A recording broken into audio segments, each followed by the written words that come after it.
Lots of या ए lot of. अगर हम यहाँ लॉट्स ऑफ नहीं लिख करके ए लॉट ऑफ भी लिखे होते ना तो बात वही होती। इन दोनों का अर्थ बहुत होता है।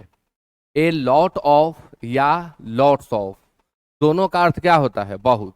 इन दोनों का प्रयोग काउंटेबल नाउन के लिए भी होता है और अनकाउंटेबल नाउन के लिए भी होता है। ध्यान हमें यह रखना होता है कि हम ए लॉट्स ऑफ न लिख दें। कुछ लोग लिख देते हैं, ए लॉट ऑफ लिखना है, नहीं तो लॉट्स ऑफ लिखना है। अगर काउंटेबल नाउन के लिए यूज करेंगे तो नाउन प्लुरल होगा और वर्ब कैसा होगा? प्लुरल। और अनकाउंटेबल के लिए यूज करेंगे तो अनकाउंटेबल का तो प्लुरल बनता नहीं है और सभी अनकाउंटेबल नाउन वर्ब सिंगुलर लेते हैं। तो यहां हम चर्चा कर रहे हैं प्लुरल सेंस में, हम सिंगुलर में कर रहे हैं कि प्लुरल में? कैसे पता चल रहा है? क्योंकि जो नाउन है स्टूडेंट वह तो काउंट किया जा सकता है।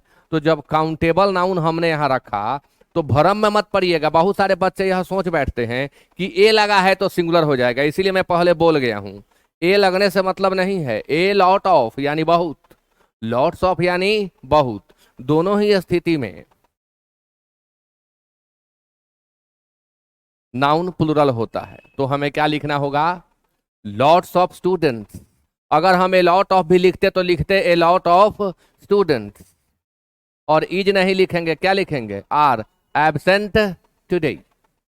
बोथ, बोथ मतलब होता है दोनों, बोथ मतलब दोनों, यानी बोथ दो को व्यक्त करता है, एक को तो नहीं करता।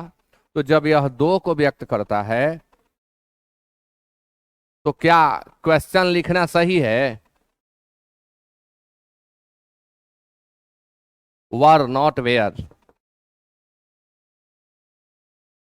वर difficult, all subject is taught here. बहुत सारे कोचिंग के बैनर पर लिखा रहता है कि physics chemistry math and all subject is taught. All subject is, all मतलब सभी।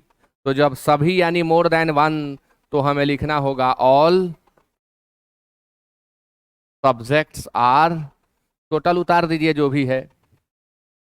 डिफरेंट मतलब भिन्न, विभिन्न, अलग अलग। तो ये भिन्न विभिन्न अलग अलग एक में होगा कि अनेक में होगा? तो जब अनेक है तो डिफरेंट मेथड लिखेंगे कि डिफरेंट मेथड्स लिखेंगे? डिफरेंट मेथड्स वर अप्लाइड, भिन्न भिन्न तरीके अप्लाई किए गए। ऐसे ही सेवेरल है, सेवेरल मतलब अनेक, मेनी मतलब ही अनेक या बहुत। तो वे सभी शब्द जिनका अर्थ एक से अधिक हो उनके साथ आने वाला नाउन प्लुरल होता है और